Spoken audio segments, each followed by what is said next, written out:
digamos una libretilla que nos diría el equipamiento de la aeronave mínimo para poder volar. Esto es bastante importante porque nos dirían tanto el tema del oxígeno, el tema de los chalecos salvavidas, los niveles mínimos aceptables. Incluso si tenemos una reparación, una avería, se nos rompe un componente o un sistema, este mismo nos diría el tiempo que necesitas que puede estar ese dispositivo inoperativo o roto, y nos diría también cuándo se tiene que cambiar, etc. Y luego tendríamos el CRS, que es el Certificate Relate for Service, que básicamente es el certificado conforme la aeronave puede volar después de realizar una revisión o una reparación. Es como una ITV más o menos. Es el tema de las rutas transoceánicas, ¿no? Es bastante importante. Bueno, como sabéis, hace poco el Ice France que se cayó al mar y demás, es una situación pues bastante extrema de vuelo, porque estamos hablando de miles de millas, que no hay control aéreo en qué zonas, que no hay aeropuertos alternativos y lo único que tienes es tú y el mar, ¿no? Entonces, bueno, en el caso del norte, el norte atlántico, hay una cosa que se llama las NATS. Es un servicio, digamos, de control oceánico. También hay controles oceánicos que son un poco diferentes, que ubican miles de millas y muchos sin radar. O sea, estamos hablando de reporte de notificación, o sea, te están diciendo vuele de tal punto a tal punto y reporte en X punto. O sea, es un poco bastante controlar por teléfono, como el que dice.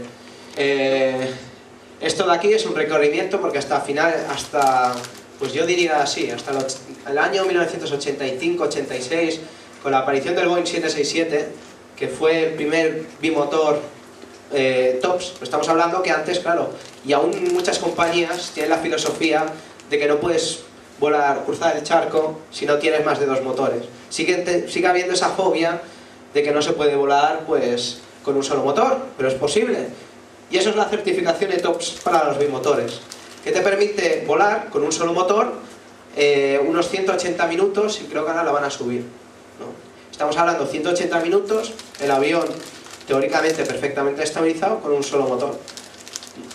El ETOPS tiene su propia MEL, su propia lista, digamos, de equipamiento, y también tiene sus procedimientos diferentes. Por ejemplo, la primera hora de vuelo tienes que comprobar los instrumentos, el aceite de los motores tiene que estar puesto en 2 personas diferentes, 2 latas de aceite diferente, y hay mucha fobia en este aspecto, tanto de mantenimiento como de procedimiento. El Polo Sur tiene también su propia restricción de aeronaves, motores y también su equipamiento adecuado. Aeropuertos alternativos con capacidades para emergencias. Estamos hablando de, claro, los polos, ¿qué aeropuertos hay para poder operar grandes aeronaves perfectamente allí? Bueno, aquí tenemos un ejemplo de 2 tipos de rutas. Por ejemplo, Dubái, San Francisco, Perth, Australia, Buenos Aires, que pasarían pues por los polos. Aquí, bueno, los aeropuertos alternativos que hemos dicho que están en los polos. Hablaremos de un poco del X-Plane y del Cóndor, un simulador de veleros. Las últimas versiones, como el 9, la verdad que tela. Incluso, aparte de los mismos diseñadores, están haciendo versiones freeware de los aviones y demás, están bastante dando fuerte. Y de hecho, hace un par de semanas tuvieron la certificación de la FAA que hemos hablado para utilizarla como instrucción. ¿Qué más podemos decir? Bueno, la característica principal del X-Plane son las físicas. ¿Por qué? Por ejemplo, Flight Simulator, todo el tema de los datos, en cuanto a tema de movilidad, la envolvente, funciona por bases de datos. Estamos hablando de, que cualquiera puede modificarla y no es un entorno realista, que son remolcados en tierra para su despegue y luego lo sueltan y vuelan pues en torno al tema de las nubes, las térmicas y, funciona un poco dependiendo de la envolvente, ¿no? ¿Qué más podemos decir? También se hacen competiciones, es un simulador bastante curioso. También los escenarios son bastante realistas. El tema de la meteorología y tal está muy bien implantado. Y luego ya pasamos al Flight Simulator, que es unos simuladores, de hecho es el simulador más utilizado de aviación, ¿no? ¿Qué más podemos decir? Las principales características es que te simula sistemas, lo que hemos dicho anteriormente de la aviación real, lo podemos implementar en el Flight Simulator. Tema de procedimientos, tema de checklist, tema de todo el tema de las radioayudas, y podemos ir, que es lo que utiliza AENA y Eurocontrol con la interfaz para el control aéreo.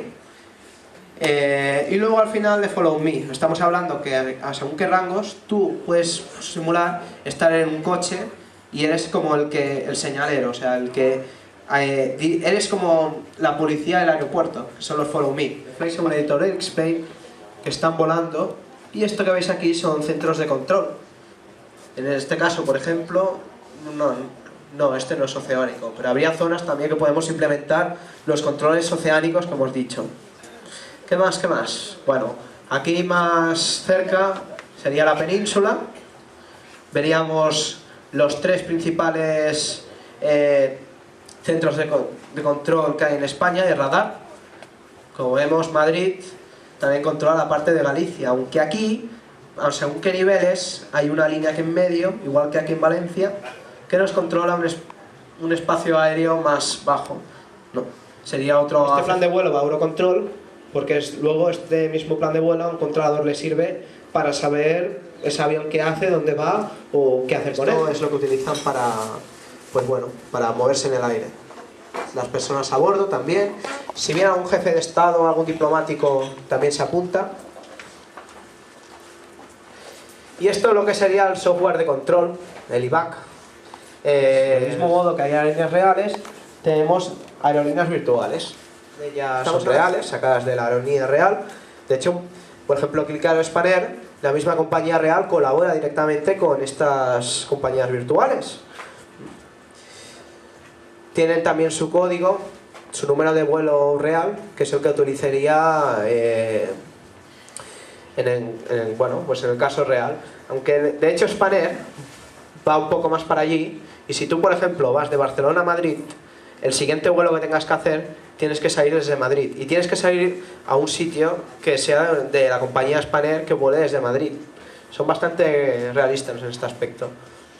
Bueno, otra de las curiosidades de IBAO y del BATSIM, el vuelo online, es el tema de procedimiento bestia, que estamos hablando de reventar un aeropuerto de aviones, y aquello pues es una pasada, porque pueden haber 2000 aviones en un día, en según qué aeropuertos.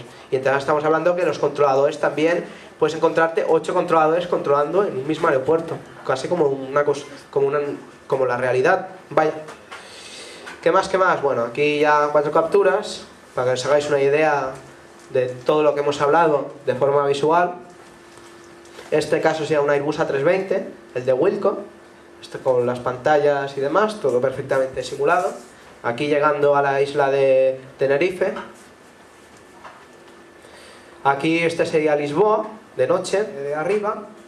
De aquí por un lado, pues bueno, tendríamos también las barras de energía, por el mismo modo que tiene 3 sistemas hidráulicos. Tiene también 2 tipos de...